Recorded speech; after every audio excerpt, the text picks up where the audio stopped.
So పొద్దున్న నుంచి తిరుపతి ప్రసాదం గురించి నేను మాట్లాడిన వీడియో, నేను మాట్లాడిన మాటలు చాలా మందికి తప్పుగా అనిపిస్తున్నాయి.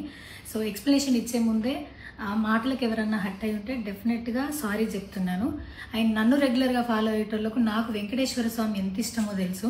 యూట్యూబ్లో, ఇన్స్టాగ్రామ్లో 3 నెలలు 4 నెలల సంది శనివారాల వ్రతాల గురించి, వాటి డీటెయిల్స్ గురించి నేను చెప్తూనే ఉన్నా. అవేవి దేని గురించి ఎవరు మాట్లాడుకోలేరు. అన్ఫార్చునేట్లీ దీని గురించి మాట్లాడినరు. ఏదైనా సరే తప్పు జరిగింది నా సైడ్ నుంచి. నా మాటలు తప్పుగా ఉన్నాయి తప్పితే నా ఇంటెన్షన్ అది కాదు. మేము రిచ్ అని అన్నది 10,000 L1 క్యూ లైన్లో నిలబడ్డప్పుడు, పొద్దున ప్రసాదం తీసుకునేటప్పుడు కాస్ట్లీ లైన్లో నిలబడ్డమని ఆ ఉద్దేశంతో అన్నాను. ఏం జరిగినా సరే ఇప్పుడు నేను ఏది ఇచ్చినా మీకు ఎక్స్ప్లెనేషన్ లాగానే అనిపిస్తుంది తప్పితే నేను తప్పు ఒప్పుకున్నట్టు మీకు అనిపించదు. అందుకోసం నేను దాని గురించి ఎక్స్ప్లెనేషన్ కూడా ఇస్తలేను. తప్పైతే నా సైడ్ నుంచి జరిగింది అండ్ నా తమ్ముడు సోను తరపు నుంచి కూడా జరిగింది. తను అవైలబుల్లో లేడు. తన తరపున, నా తరపున అందరికీ సారీ చెప్తున్నా.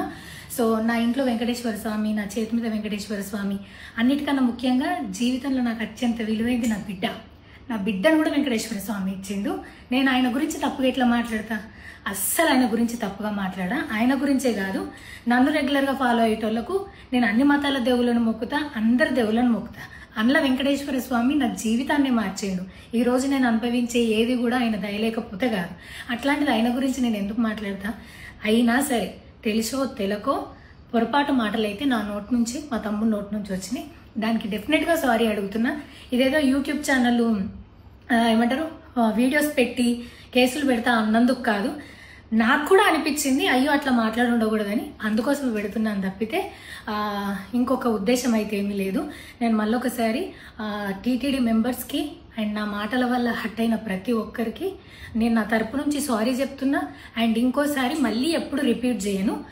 సో నా సారీని యాక్సెప్ట్ చేయండి. నన్ను రెగ్యులర్గా ఫాలో అయ్యేటోళ్లకు నాకు వెంకటేశ్వర స్వామి అంటే ఎంత ఇష్టమో తెలుసు కాబట్టి వాళ్ళందరూ నన్ను నమ్ముతున్నారని కోరుకుంటున్నా. మళ్ళొకసారి ఎక్స్ప్లెనేషన్ కాదు, సారీ చెప్పినంత మాత్రాన తప్పు ఒప్పైపోతుందని కూడా కాదు. బట్ నేను చేయగలిగింది ఇది ఒక్కటే కాబట్టి మళ్ళొకసారి అందరికీ సారీ. అండ్ డెఫినెట్గా ఐ ప్రామిస్ ఇంకోసారి ఇది రిపీట్ అవ్వదు. Thank you.